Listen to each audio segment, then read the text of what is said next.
How do you deal with a hater, especially someone who hates on you for no reason? Today's video will be completely different than anything I've done on this channel, and I'll share my own personal experience with someone who hated me for no specific reason. And what I hope to do with this video is to show you how you can deal with such people, and also understand that you're not the only one who's dealing with dumb and often difficult people. Hi guys, this is Sammy from the Samotivation Go to Bed Better Than You Woke Up Life Enhancement YouTube channel. And today I will share my experience with a hater and what you can do if you're ever in a similar situation. It all started when I was at the gym, minding my own business. And as you know, if you're a frequenter of the gym, if you see the same people over and over again, at some point you'll have a conversation, whether it's about, hey bro, can you spot me? Can you help me with these weights? Can you show me a better way to do this exercise? What are you working out today? Ah, good job. Hey, how do I get big like you?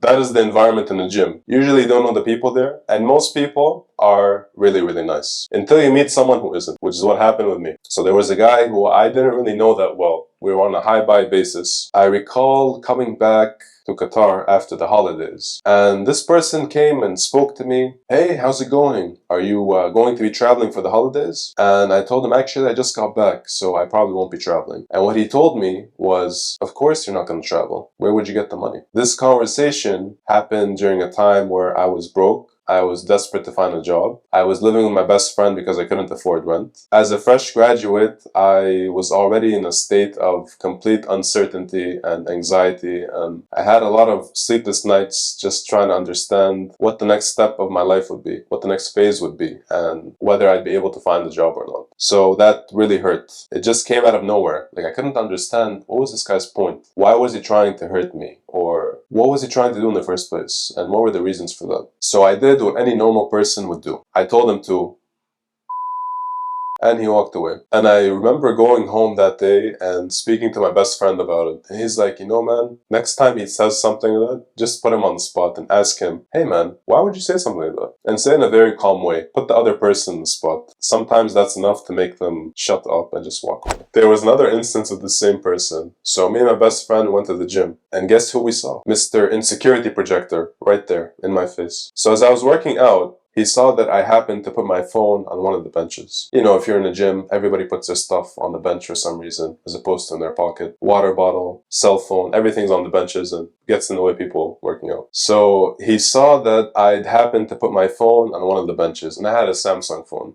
I never really cared about having a fancy or expensive phone at the time. I needed something functional. And it was a pretty damn good phone. So what does he do? He walks up to me and says, as he points towards my phone, hey man, when are you going to get a new phone? I think it was a 2 or 3-year-old phone at the time. And this time, I didn't let it catch me off balance. I actually went up to him. I'm like, so what kind of phone do you have? And I go to check the phone that he put on the bench. And it was a broken down Samsung phone, very old one, and the screen was cracked. And I'm like, is this the phone that you're showing off with? Trying to make me feel bad about my own phone? And to which he got completely defensive.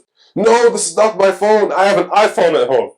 I'm like, yeah, sure. So what does he do? Instead of just walking away, he asks me, what kind of car do you have? I told him I have a Maserati. He's like, really? I'm like, no man, I have a Nissan. You have a Patrol? I'm like, no, I have a Nissan Sunny. And a Nissan Sunny, funny enough, was the only car that I could afford at the time. It was a rental car, an old car, and the car that doesn't often get the most respect on the road. It's the type of car that taxi drivers here usually use for transportation. Now, if you have a Nissan Sunny, I just want to make it very clear, this is not an attack on you. I had a Nissan Sunny for 7 years, and it's an amazing car. One of the best cars I've ever driven, super comfortable, and so durable. So back to our story at the gym with Mr. Insecurity Projector.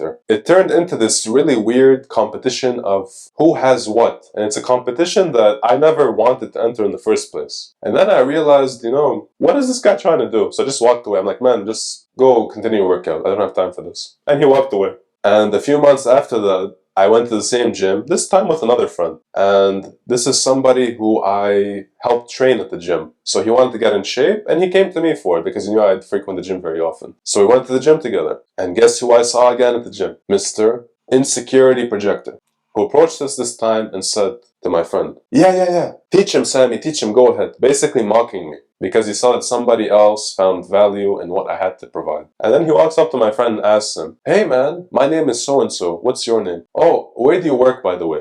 And my friend gave him the name of a very well-known airline. And what does this guy say? Hey, you should give this guy a job, man. Give this guy a job. Basically, again, making fun of the fact that I had no job. What a... So I continued my workout with my friend because I'd gotten used to this guy and I thought, okay, maybe he has psychological problems or something's bothering at home. I never understood what happened or why he was the way he was until I met another friend of mine just a few months after that situation. At this point, I'd found a job already. I spoke to my friend who happened to go to the same university as this particular person, and I didn't even know his name. But I just described some of these strange and often uncomfortable interactions with my friend. And he pulls out his phone. He's like, Sammy, wait, is it this guy? I'm like, how did you know? I didn't even tell you his name. He said, oh, he treats everybody like that. It's not just you. He actually called me last week, crying on the phone, drunk, and complaining about how he has no friends, how no one likes him, how he feels lonely, and it seemed he also had some issues at home between his parents as well. So after my friend told me all this, I actually began to feel a feeling of sympathy. And one thing you realize the more you mature is that if somebody attacks you for no reason or mocks you, it has nothing to do with you for the most part. It's often because they have something that they're dealing with and they just don't know how to. And they take this very childish approach to dealing with their problems as opposed to going to see a counselor or speaking to a friend or, reading self-development books to understand themselves better and why they're behaving the way they are. The easy way out is I feel a certain way, I feel crushed by life, which is what this person was feeling, and I want to take this load and put it on Sammy for whatever reason, because the weights at the gym were not enough to crush me at the time, and I was squatting 100 kilos during that period. Fast forward 3 years later, after this conversation with my friend, and I run into the same guy at the gym. Now at this point, I was working as a strategic communications consultant. I worked across some of the biggest entities here in Qatar, across many different sectors. So I gained a very good amount of experience. I was no longer broke.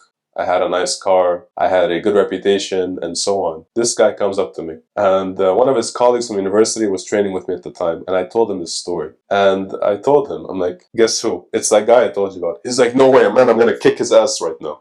I'm like, no, don't do anything. Let's just observe what happens. So he comes up to me, oh, hey, how are you?